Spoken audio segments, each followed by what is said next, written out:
اعوذ باللہ من الشیطان الرجیم، بسم اللہ الرحمن الرحیم۔ توکلت علی الحی الذی لا یموت افوض امری الی اللہ ان اللہ بصیر بالعباد وما توفیقی الا باللہ۔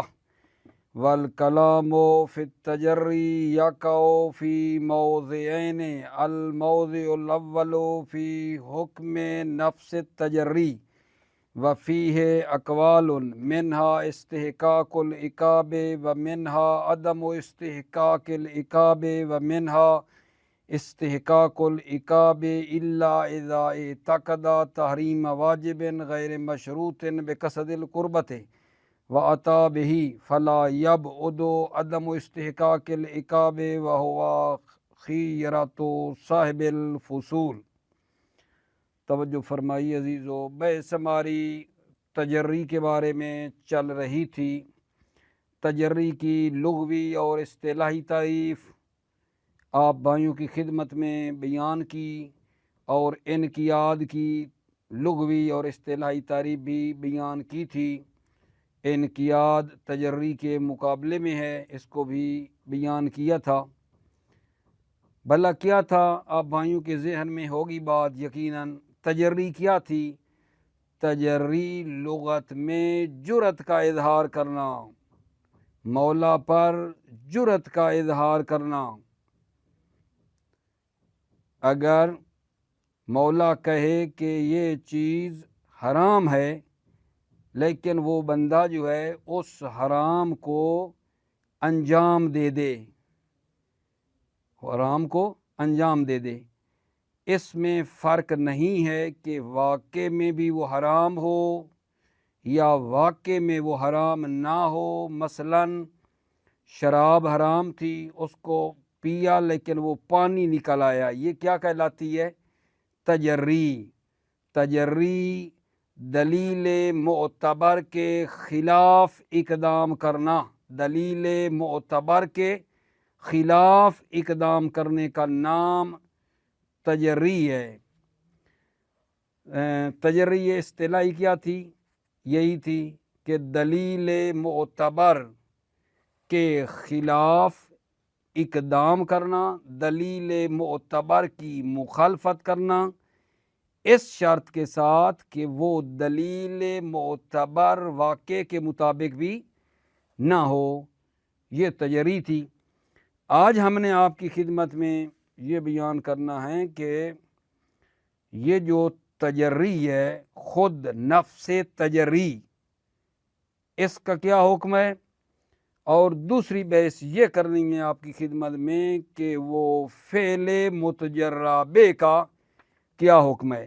خود نفس تجری کے حکم کے بارے میں ہے آج کی بحث، اور دوسری بحث ہماری ساتھ یہ ہے کہ فعل متجربے کا کیا حکم ہے۔ نفس تجری سے مراد وہ مکلف کا مخالفت کرنا، مکلف کا وہ مخالفت کرنا اس فعل کی۔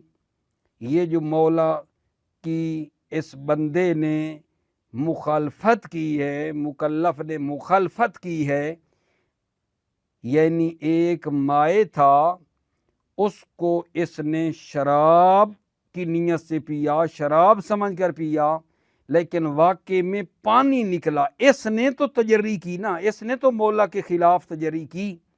اس خود تجری کا کیا حکم ہے؟ اس کے بارے میں تین قول ہیں، توجہ فرمانا۔ تجری کا کیا حکم ہے؟ اس کے بارے میں تین قول ہیں۔ ایک قول یہ ہے کہ یہ عقاب کا مستحق ہے، اس کو سزا ملنی چاہیے جس نے تجری کی ہے۔ یہ قول محقق خراسانی کا ہے، یہاں لکھا ہوا نہیں ہے لیکن مراد وہ انہی کی طرف اشارہ ہے۔ میں آپ کو عرض کر رہا ہوں کہ یہ پہلا قول محقق خراسانی کا ہے، جو کہتے ہیں استحقاق العقاب، یہ عقاب کا مستحق ہے، یہ سزا کا مستحق ہے۔ وَمِنْهَا، اور دوسرا قول یہ ہے کہ عدم استحقاق العقاب، یہ تجری کرنے والا عقاب کا مستحق نہیں ہے، یہ سزا کا مستحق نہیں ہے۔ یہ دوسرا قول ہے شیخ اعظم انصاری کا ہے، ٹھیک ہے۔ اور ایک تیسرا قول بھی ہے، وہ کہتے ہیں اگر واجب تعبدی تھا جس کی اس نے تجری کی تو یہ استحقاق عقاب رکھتا ہے، یہ عقاب کا مستحق ہے۔ لیکن اگر واجب توسلی تھا جس میں قصد قربت شرط نہیں ہوتا واجب توسلی میں، اگر واجب توسلی میں اس نے تجری کی ہے تو پھر اس کو عقاب نہیں ہوگا۔ تیسرا قول جو ہے وہ تفصیل والا ہے کہ عقاب کا مستحق ہے مگر یہ کہ وہ واجب توسلی ہو جس میں قصد قربت شرط نہیں ہوتا ہے، اگر وہ تھا اور اس کی اس نے تجری کی واجب توسلی کی تو پھر جو ہے یہ عقاب کا مستحق نہیں ہے۔ اس کی مثال آپ کی خدمت میں عرض کروں، ایک چیز کے حرام ہونے کا یقین ہو پھر بھی عمل انجام دے مکلف، ایک چیز کے حرام ہونے کا یقین ہو پھر بھی اس عمل کو انجام دے، اگر اس عمل میں قصد قربت شرط نہ ہو تو عقاب نہیں ہوگا ورنہ عقاب ہوگا۔ مثلا کافر کا دفن کرنا واجب تھا، اصل میں واجب تھا، فرض کر رہا ہوں، لیکن یہ بندہ یہ اعتقاد رکھتا ہے کہ حرام ہے، اس اعتقاد کے ساتھ کہ کافر کو دفن کرنا حرام ہے لیکن پھر بھی دفن کر دیتا ہے، اس یقین کے ساتھ کہ کافر کو دفن کرنا حرام ہے لیکن پھر بھی دفن کر دے تو یہ جو ہے اس نے واجب توسلی کی، ٹھیک ہے یا نہیں، مخالفت کی ہے کیونکہ اس میں قصد قربت جو ہے شرط نہیں تھا، ٹھیک ہے، تو یہ جو ہے عقاب کا مستحق نہیں ہوگا۔ ٹھیک ہو گئی بات عزیزو؟ بھلا کیا کہا ہے؟ خود تجری کا کیا حکم ہے جناب؟ تجری کے بارے میں جی 3 حکم ہیں، 3 قول ہیں۔ نمبر 1 عقاب کا مستحق ہے، نمبر 2 عقاب کا مستحق نہیں ہے، نمبر 3 تیسرا قول تفصیل عقاب کا مستحق ہے مگر یہ کہ وہ واجب توسلی ہو جس کی اس نے تجری کی ہے تو عقاب کا مستحق نہیں ہے۔ یہ قول ہے صاحب فصول کا۔ اب دیکھتے ہیں کہ یہ جو 3 قول ہیں ان 3 قولوں میں مصنف کا کیا نظریہ ہے۔ مصنف یعنی حضرت آیت اللہ العظمیٰ جعفر سبحانی کا کیا نظریہ ہے؟ آغا فرماتے ہیں میری نظر میں جو قول حق ہے وہ دوسرا قول ہے، دوسرا قول ہے یعنی یہ بندہ عقاب کا مستحق نہیں ہے۔ ثواب اور حق کیا ہے؟ دوسرا قول ہے کہ یہ بندہ عقاب کا مستحق نہیں ہے۔ ٹھیک ہو گئی بات آگے جان؟ نفس تجری کے حکم کے بارے میں کتنے قول ہیں جی؟ 3 عقاب کا مستحق ہے، نمبر 2 عقاب کا مستحق نہیں ہے، نمبر 3 عقاب کا مستحق ہے، البتہ اگر وہ واجب توسلی ہو جس کی اس نے تجری کی ہے تو پھر عقاب کا مستحق نہیں ہے۔ یہ تیسرا قول، اور مصنف کا جو قول ہے ان 3 میں وہ دوسرا قول ہے یعنی یہ عقاب کا مستحق نہیں ہے، عقاب کا مستحق نہیں ہے، یہ نظریہ ہے۔ اور پھر فرماتے ہیں کہ موضوع بحث یہ ہے کہ اس بندے نے حجت دلیل کی مخالفت کی ہے، ہوائے نفس اس کی عقل کے اوپر غالب آ گیا ہے، بدبختی سعادت کے اوپر غالب آ گئی ہے.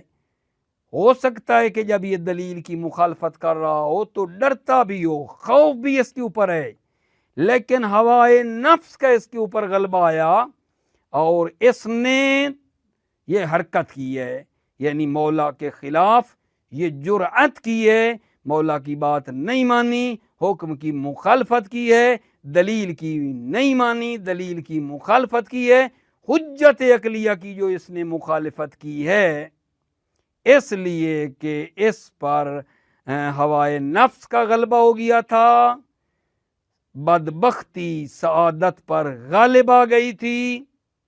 ممکن ہے ڈرتا بھی ہو, خوف بھی رکھتا ہو, لیکن یہ کام جی کر بیٹھا ہے, ہوائے نفس کا عقل کے اوپر غلبہ آیا. یہ مورد بحث ہو رہی ہے.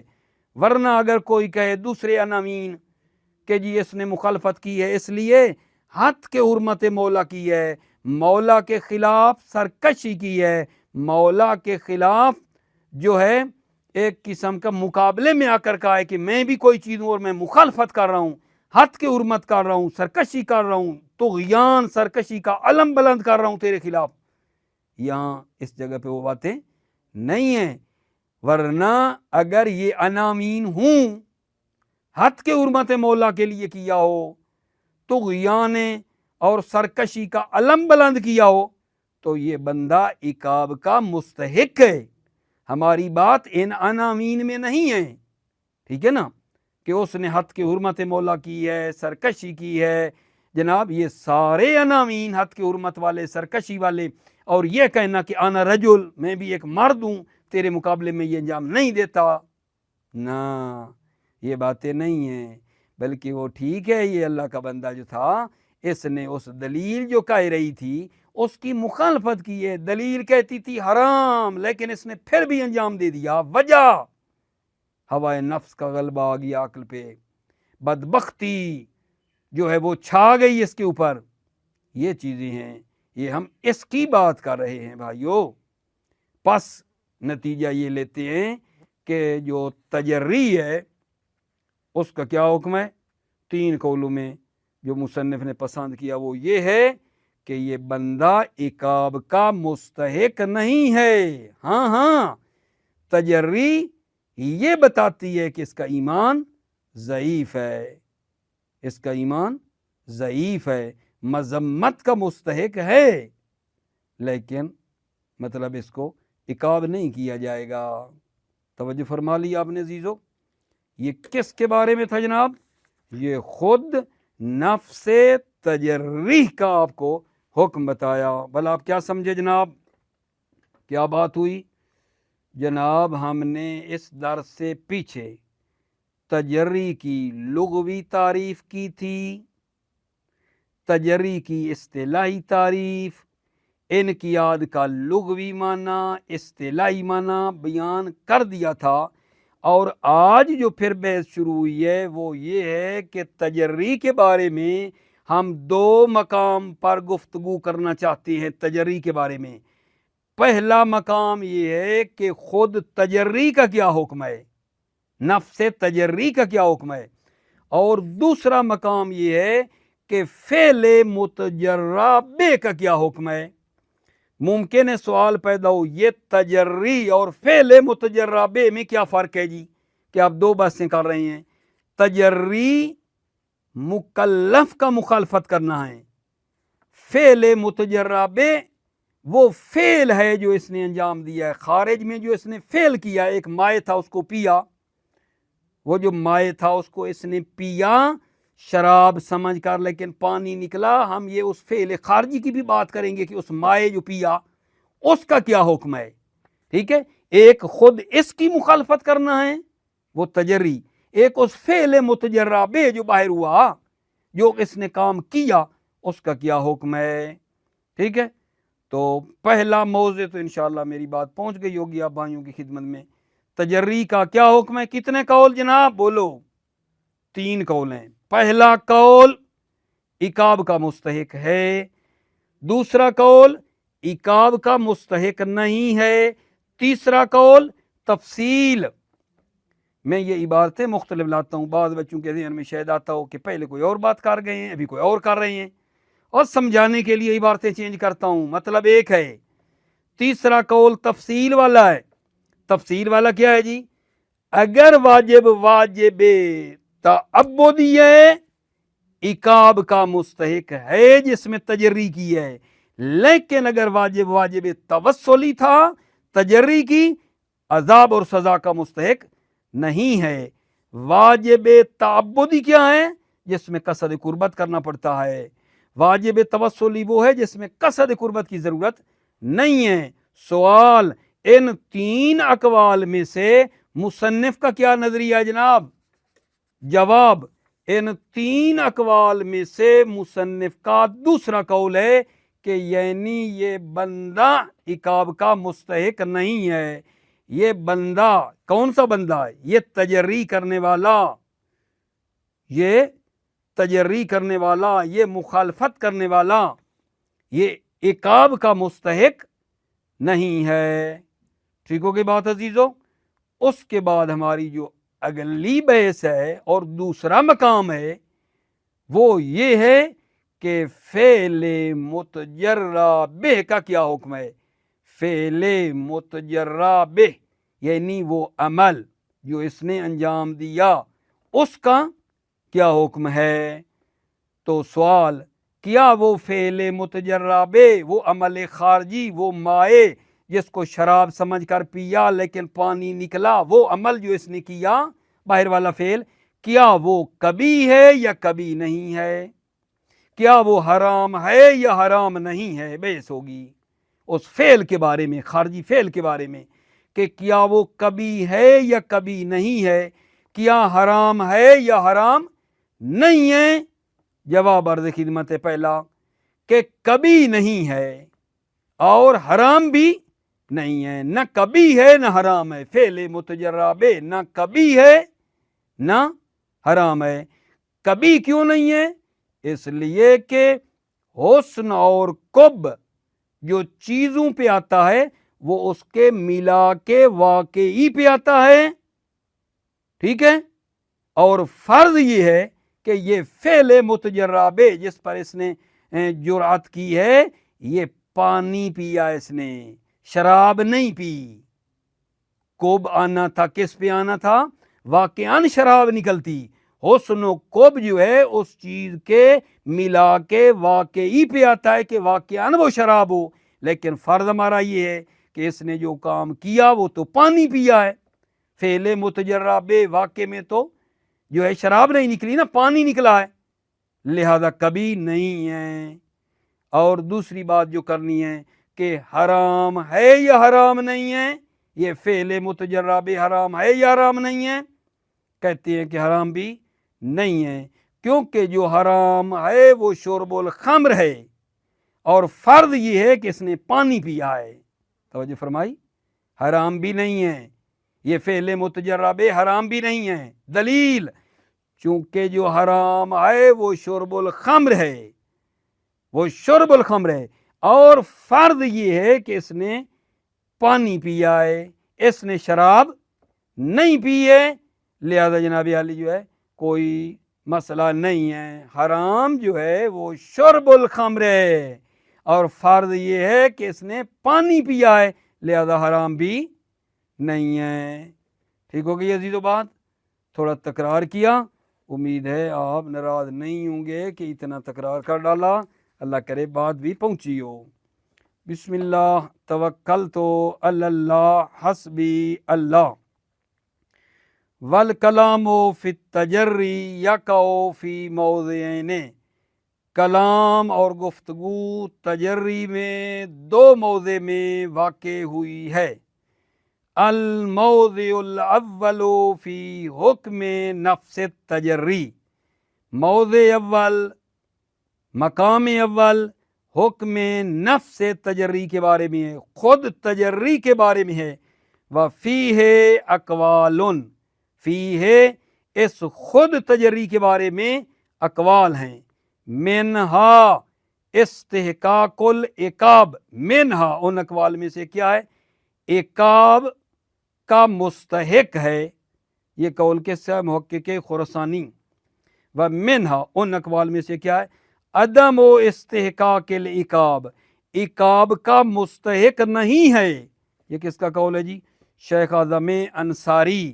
و منہا، ان اقوال میں سے ایک یہ ہے اور تفصیل والا، استحقاق العقاب، عقاب کا مستحق ہے، الا اذا اعتقد تحریم واجب غیر مشروط بقصد القربہ، مگر یہ کہ واجب کی حرمت کا اعتقاد پیدا کرے جو قصد قربت جس میں شرط نہیں ہے، وہ آتا بہی، اور اس کو انجام بھی دے دے، فلا یبعد عدم الاستحقاق العقاب، تو پس بعید نہیں ہے کہ عقاب کا مستحق نہیں ہے۔ وَهُوَ خِيرَةُ صاحب الفصول، یہ نظریہ ہے صاحب فصول نے اختیار کیا ہے۔ اذا اعتقد تحریم واجب غیر مشروط بقصد القربہ، مثال کیا دی؟ دفن کافر واجب تھا، اصل میں واجب تھا، لیکن اس بندے نے یہ سمجھا کہ حرام ہے، یقین پیدا کیا کہ یہ حرام ہے، کافر کو دفن کرنا حرام ہے، یہ اعتقاد پیدا کیا لیکن دفن کر دیا، مخالفت کی، یقین کی مخالفت کی۔ اس کو یقین ہو گیا کہ یہ حرام ہے، لیکن اس نے اس یقین کی مخالفت کر کے دفن کر دیا، ٹھیک ہے، تو یہ جو ہے یہ عقاب کا مستحق نہیں ہے۔ یہ ایک استاد بزرگوار درس خارج میں حضرت آیت اللہ العظمیٰ جعفر سبحانی یہ مثال دیتے تھے، فردی دارد غرق می شود، مثلا ایک آدمی غرق ہو رہا ہے، ڈوب رہا ہے، من چون رابطے بے مولا خوب نیست، بے خیالین کے دشمن مولاست خواستم او را نجات بدم، میرا چونکہ مولا کے ساتھ ارتباط ٹھیک نہیں ہے، میں نے اس خیال میں کہ یہ جو ڈوب رہا ہے یہ مولا کا دشمن ہے، مولا کا دشمن ہے، میں نے اس کو نجات دے دی تاکہ یہ جب نکل آئے گا تو پھر مولا کو یہ نقصان پہنچائے گا۔ اتفاق یہ نکلا کہ وہ مولا کا بچہ نکل آیا، دشمن نہ نکلا۔ نجات جو مولا کے بچے کو دی ہے اس میں قصد قربت شرط نہیں ہے، ٹھیک ہے، تو یہ ہے مثال آگاہ کی دی ہوئی، اور اس کو ادھر ہی انہوں نے فٹ کیا ہوا ہے۔ یہ بھی واجب ہے چونکہ ہے نا توسلی، اس میں قصد قربت شرط نہیں ہے، لہذا اگر اس نے اس طرح کی بات کی ہے تو عقاب کا مستحق نہیں ہے، ٹھیک ہے جان۔ والثواب هو القول الثانی، ثواب اور حق هو القول الثانی دوسرا قول ہے۔ دوسرا قول کون سا؟ اے عدم و استحقاق العقاب، یعنی عقاب کا مستحق نہیں ہے۔ وَلْيُعْلَمْ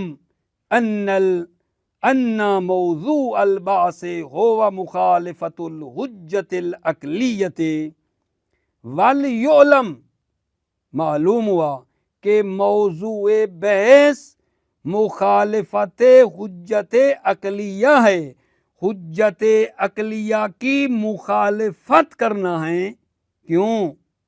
لِأَجْلِ غلبت الہویٰ علی العقل، اس لیے کہ ہوائے نفس کا عقل پر غلبہ ہوا ہے، وَالشَّقَاءِ علی السعادۃ، اور بدبختی کا سعادت پر غلبہ ہے، وَرُبَّمَا يَرْتَكِبُهُ الْإِنسان مَعَ اسْتِيلَاءِ الْخَوْفِ عَلَيْهِ، چہ بسا يَرْتَكِبُهُ، اس حجت کی انسان مخالفت کرتا ہے، چہ بسا اس حجت کی انسان مخالفت کرتا ہے، مَعَ اسْتِيلَاءِ الْخَوْفِ عَلَيْهِ، باوجود اس کے کہ اس پر خوف ہے، اس پر خوف چھایا ہوا ہے، پھر بھی مخالفت کر رہا ہے۔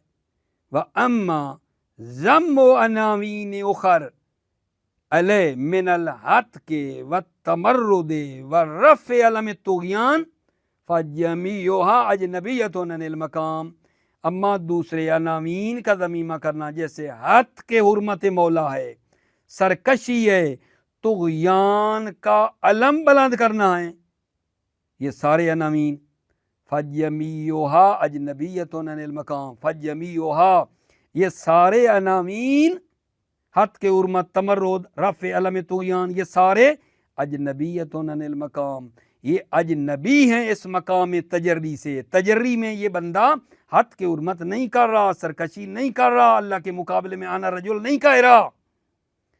فلا شک فی استحقاق العقاب اذا اد عملہ مصداقا للحد و رمزا للطغیان و اظہارا للجرأۃ، شک ہی نہیں ہے کہ عقاب کا مستحق ہے۔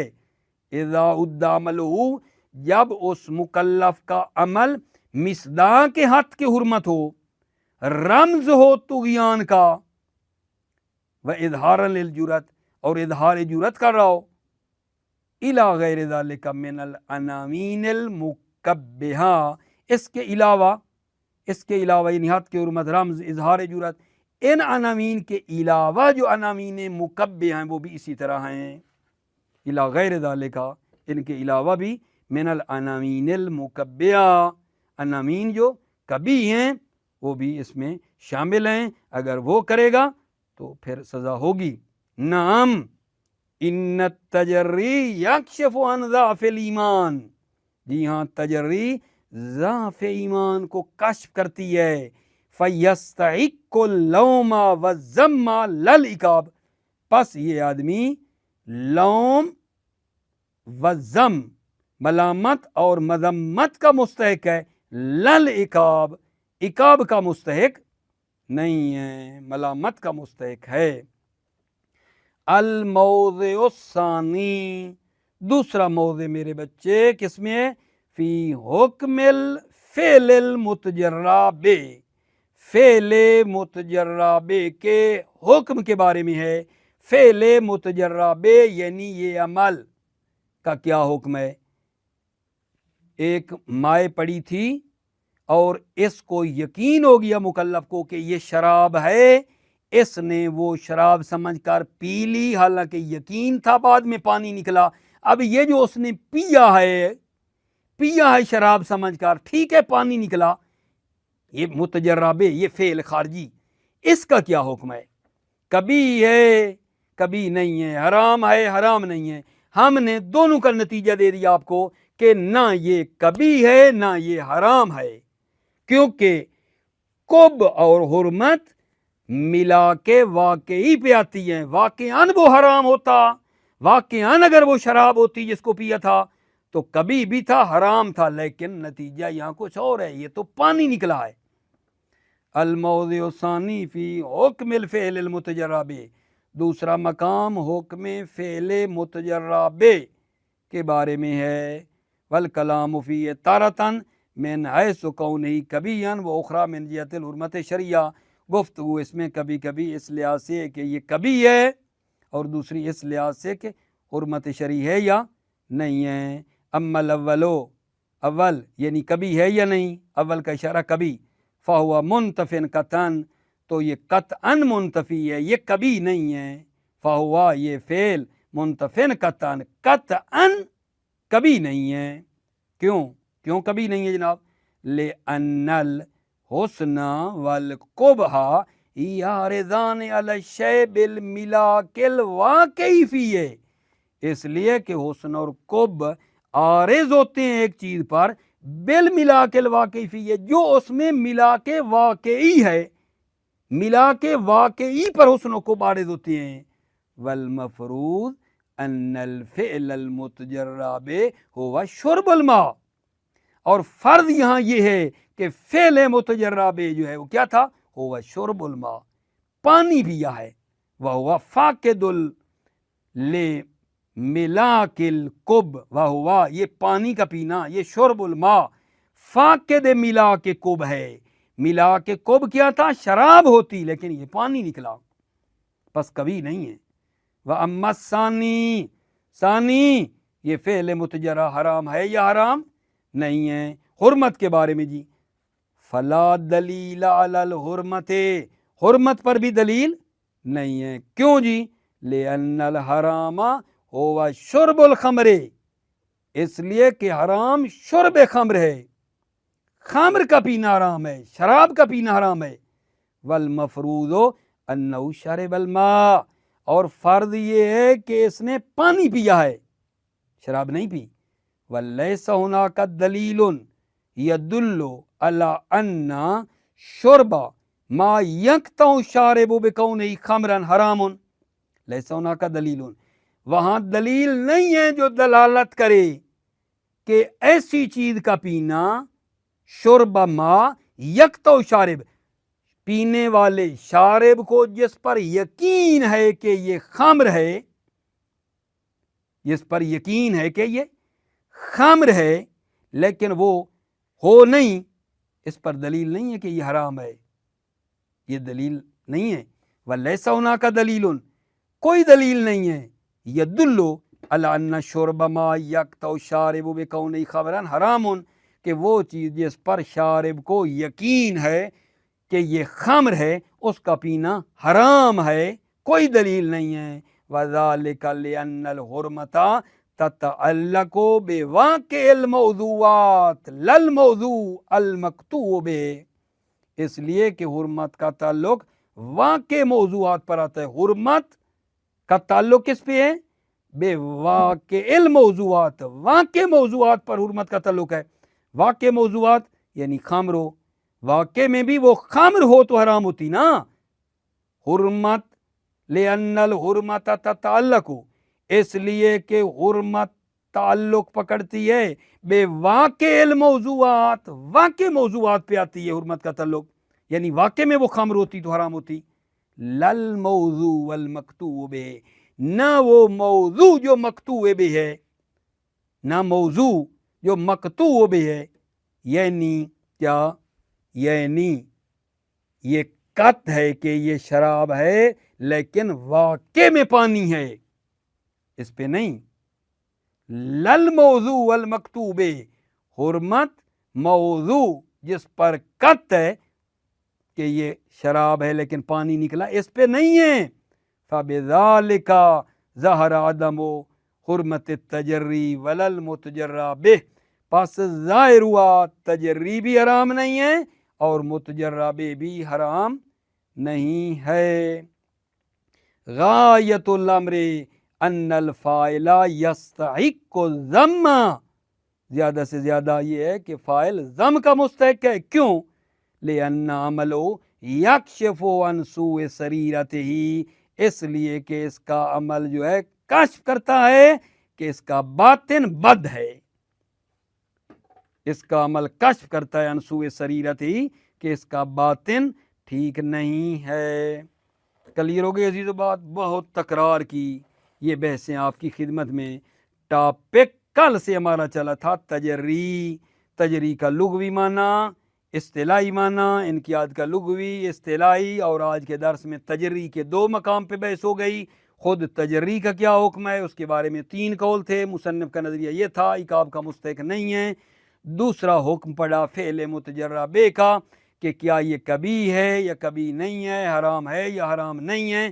تو ہم نے نتیجہ یہ دیا نہ کبھی ہے نہ حرام ہے، چونکہ قب اور حرمت اس کے ملا کے واقعی پہ آتی ہے کہ واقعاً وہ جو اس نے پیا مایا وہ شراب نکلتی تو کبھی بھی تھا اور حرام بھی تھا، لیکن یہ پانی نکلا ہے.